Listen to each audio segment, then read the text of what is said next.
Hi there, in this quick video we'll be taking a look at these two Ikea KOPPLA. They are extension cords with switches, single switches, not individual switches, and hopefully they are good quality, because I will link a few videos in the description where I had really bad luck with extension cords from various brands. But hopefully this has a good quality switch and the contacts are also good. But let's see.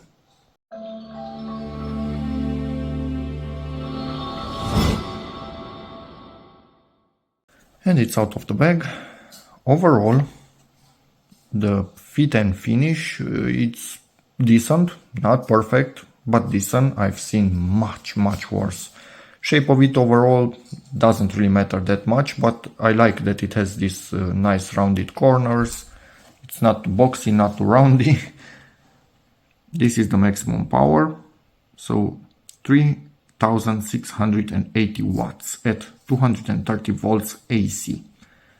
The switch itself, really satisfying click. It's up there with one of the nicest switches I have ever pressed, and it's also recessed, so the chances of it being pressed by mistake are slim to zero. You can see just I think half millimeter of it, but yeah, I wish they would reset it just a tiny bit more so it's 0 millimeters recessed, 0 millimeters visible. Let me try and show you just a tiny bit there. So the chances again of pressing it by mistake are kind of zero, but if they would do it just a bit more recessed, you could put this anywhere and nothing could happen. But even like this, it really can't. Now let's take this, which is the thick type, the high power one, and see how it goes in here. It's the first time, so I'm expecting it to go quite hard in. Ooh, that was nice. And it's really stuck in there. Okay, I like this. This is not coming out by itself. Yeah, this is great. And obviously we have child protection on all of them. And it only goes away, that red part, when you press something in. But what I want to test now, on some that looked really nice at first, some extensions that looked really nice at first, really thin connectors would just wobble in there badly and make bad connections. So let's see on this one. And when I say thin, this is what I mean. Cheap, no-name, Chinese-made crap. And you can compare it with this one. Much thinner. And yes, it's normal for this type of plug to have thinner prongs, I think they are called. But Chinese take it a bit further with how thin they make them. So let us see. Up until now, doesn't go in easily, so that looks, oh, this doesn't wobble. This is firm in there. This, what you see, it's normal. Nothing will have a better connection than this. And because the hole in the plastic is a bit bigger to accommodate for these ones, so it will not grab onto this one, the plastic itself, but the metal underneath, this isn't moving. Literally, I can barely get it off with one hand.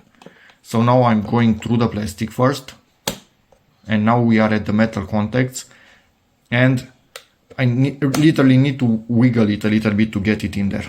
This is a good connection. This is a freaking good connection.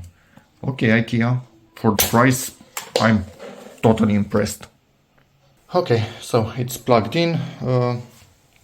Yeah, it's not going to be that nice because it needs to come down, but on this wall, it's the only socket under the TV on the wall.